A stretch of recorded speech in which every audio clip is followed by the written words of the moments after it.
ഈശോ മിശിഹായ്ക്ക് സ്തുതിയായിരിക്കട്ടെ. ജീവിതത്തിൽ ഒരുപാട് പേരുടെ സഹായം സ്വീകരിച്ചിട്ടുള്ളവരാണ് നമ്മൾ. ഒരുപാട് പേരുടെ അരികിൽ സഹായം തേടി പോകാറുള്ളവരാണ്. പക്ഷേ ചില വ്യക്തികളാണ് നമ്മുടെ പ്രശ്നങ്ങൾക്കും സംശയത്തിനും വ്യക്തമായ പരിഹാരങ്ങൾ നൽകിയിട്ടുള്ളത്. ഒരുപക്ഷെ നമ്മൾ അത്തരമൊരു വ്യക്തിയെ കണ്ടുമുട്ടിയില്ലായിരുന്നെങ്കിൽ ജീവിതം ഇതുപോലെ ആകില്ലായിരുന്നുവെന്ന് പലപ്പോഴും നമ്മൾ അവരെ കുറിച്ചൊക്കെ ചിന്തിച്ചു പോകാറുണ്ട്.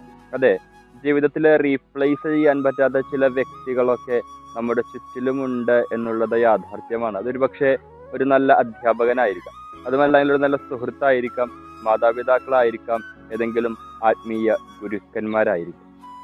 ഈശോയിൽ ഏറ്റവും സ്നേഹം നിറഞ്ഞവരെ, ഇന്നത്തെ സുവിശേഷത്തില് ഈശോ ഒരു അപകടത്തെക്കുറിച്ച് പറയുന്നുണ്ട്. അന്ന് പലരും ഞാനാണ് എന്ന് പറഞ്ഞുകൊണ്ട് നിങ്ങളുടെ അരികിലേക്ക് വരും. ക്രിസ്തുവിനുള്ള ഒരു റീപ്ലേസ്മെന്റുമായിട്ട് ഒരുപാട് ആളുകൾ പലപ്പോഴും നമ്മുടെ ഇടയിലേക്ക് വരാൻ സാധ്യതയുണ്ട് എന്ന് ഈശോ മുന്നേ പറഞ്ഞു കഴിഞ്ഞു. പ്രിയപ്പെട്ടവരെ, ഒന്ന് മാറ്റി ചിന്തിക്കാനായിട്ട് ആഗ്രഹിക്കുകയാണ്. ക്രിസ്തു എന്ന് പറയുന്നത് രക്ഷയാണ് എങ്കിലും ലോകത്തിന്റെ മുഴുവനും രക്ഷയ്ക്കുള്ള മാർഗമാണ് ക്രിസ്തുവെന്ന് നമുക്കൊക്കെ അറിയാം. ഈ രക്ഷയ്ക്ക് ബദലായിട്ട് അവതരിപ്പിക്കപ്പെടുന്നത് എന്തും അന്തിക്രിസ്തുവാണെന്ന് നമ്മൾ തിരിച്ചറിഞ്ഞേ പറ്റൂ.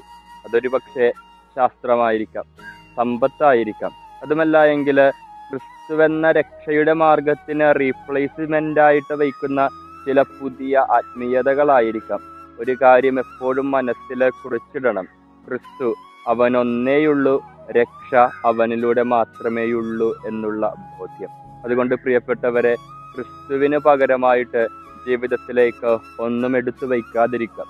ശാസ്ത്രം വേണ്ട എന്നല്ല പറയുന്നത്, പക്ഷേ ശാസ്ത്രബോധത്തെ ക്രിസ്തുവിന് മുകളിൽ പ്രതിഷ്ഠിക്കാതിരിക്കാനായിട്ട് നമുക്ക് പരിശ്രമിക്കാം. കാരണം ഇതുവരെയും ശാസ്ത്രമൊന്നും കണ്ടെത്തിയിട്ടുണ്ടെന്ന് നമുക്ക് പറയാനായിട്ട് സാധിക്കില്ല.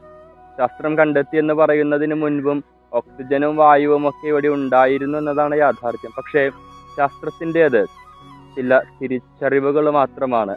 ദൈവം മനുഷ്യന് വേണ്ടി പറഞ്ഞു വെച്ച ചില യാഥാർത്ഥ്യങ്ങളെ തിരിച്ചറിയാൻ ദൈവം തന്നെ മനുഷ്യന് നൽകിയ പ്രേരണയുടെ ഫലമാണ് ഒരു വിധത്തിൽ പറഞ്ഞാൽ ശാസ്ത്ര സത്യങ്ങൾ എന്ന് നമുക്ക് മനസ്സിലാക്കാവുന്നതേ ഉള്ളൂ. അതുകൊണ്ട് ക്രിസ്തുവിനപ്പുറം ഒന്നുമില്ല എന്നുള്ള ബോധ്യത്തിലേക്ക് കടന്നു വരാം.